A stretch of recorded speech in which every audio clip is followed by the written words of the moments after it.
ప్రియమైన క్రైస్తవ సమాజానికి ప్రత్యేకమైనటువంటి మనవి. మనందరికీ తెలిసిన రీతిగా ప్రవీణ్ పగడాల యొక్క పార్థివ దేహము రేపు ఉదయం 10 గంటల నుండి మనకు సెంటినరీ బ్యాప్టిస్ట్ చర్చ్ సికింద్రాబాద్లో సందర్శకుల నిమిత్తం ఉంచబడుతుంది.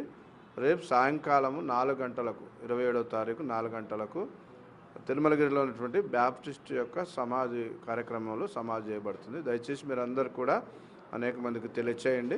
ఇట్లు బిషప్ భాస్కర్ ములకాల, భారత Christian council. Support to come and మేము క్రిస్టియన్స్ లీడర్స్గా అడ్వకేట్ బిషప్స్ వీళ్ళందరూ కూడా ప్రెస్ మీట్ పెట్టడానికి కారణం ఏంటి అని అంటే, అది ఇన్వెస్టిగేషన్ కరెక్ట్ జరుగుతుందా, ఒకవేళ ఇన్వెస్టిగేషన్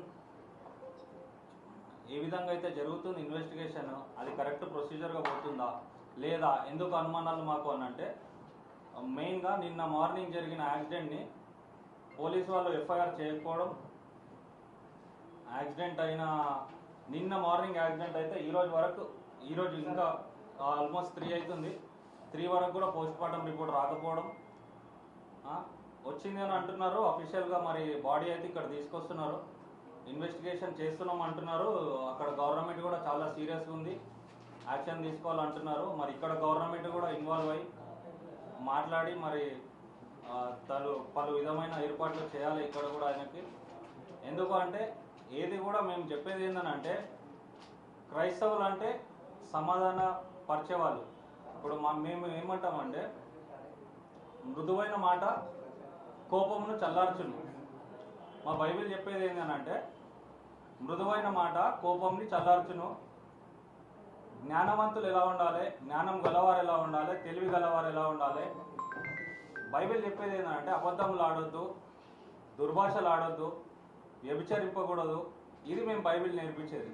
ఏ మతమైనా కూడా, ఏ మజబైనా మతమైనా, ఇది సెన్సిటివ్ ఇష్యూ. ఏ మతమైనా ఏ మతాన్ని కూడా దూషించమని చెప్పదు.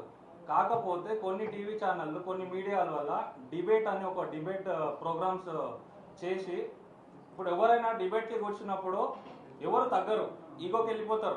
నేనే గొప్ప అంటే నేనే గొప్ప అంటారు. ఇప్పుడు వెంకటేశ్వర గుడి గొప్పదా, చర్చ్ గొప్పదా అంటే నేను చర్చ్ గొప్ప అంట, వెంకటేశ్వర గుడి గొప్ప అంట. ఆ డిబేట్లో కూర్చున్నప్పుడు ఏ కట్టడానికి దానికి అందం ఉంటుంది, ఏ దానికి అదే గొప్ప. కానీ నువ్వు డిబేట్లో కూర్చొని నీది గొప్ప నాది గొప్ప అని చెప్పి ఏ మీడియా ఛానల్స్ కూడా దాన్ని ఎంకరేజ్ చేయొద్దు. దానివల్ల గొడవలు స్టార్ట్ అవుతున్నాయి. సోషల్ మీడియాలో చాలా వల్గారిటీ స్టార్ట్ అయిపోయింది. మీకు కూడా తెలుసు, అడల్టరీ అనేది ఎక్కువ పెద్ద మెయిన్ కాజ్ అయిపోయింది. సోషల్ మీడియాలో ప్రతి ఒక్కడు కామెంట్ చేయడానికి చాలా ఫీజిబుల్ అయిపోయింది. ప్రతి ఒక్కడు ఒక మతాన్ని సింపుల్గా అనేయడం స్టార్ట్ అయిపోయింది. అంటే వీ హ్యావ్ టు రెస్పెక్ట్. అంటే లిటరేట్స్ ఎవరు కూడా ఇవి చేయరండి.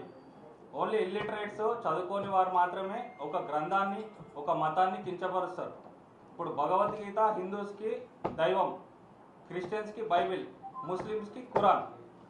ఇది క్లియర్ ఉన్నప్పుడు మనం డిబేట్లో కూర్చొని నీ మతం ఎట్లా గొప్పది, నా మతం ఎట్లా గొప్పది, నీ మతం ఏముంది, నా మతం ఏముంది అని మాట్లాడడం చాలా తప్పు. ఒకవేళ ఏ మీడియా ఛానల్ అయినా అలాంటివి చేస్తే, ఇన్ని రోజులు మేము ఎప్పుడు బయటికి రాలేదు, ఇప్పటి నుంచి ఆ మీడియా ఛానల్కి #బాయ్కాట్ అని చెప్పి మేము ఓపెన్గా చెప్తున్నాము. ప్రతి క్రైస్తవుడు కూడా దీన్ని ఖండిస్తుండు. డిబేట్స్కి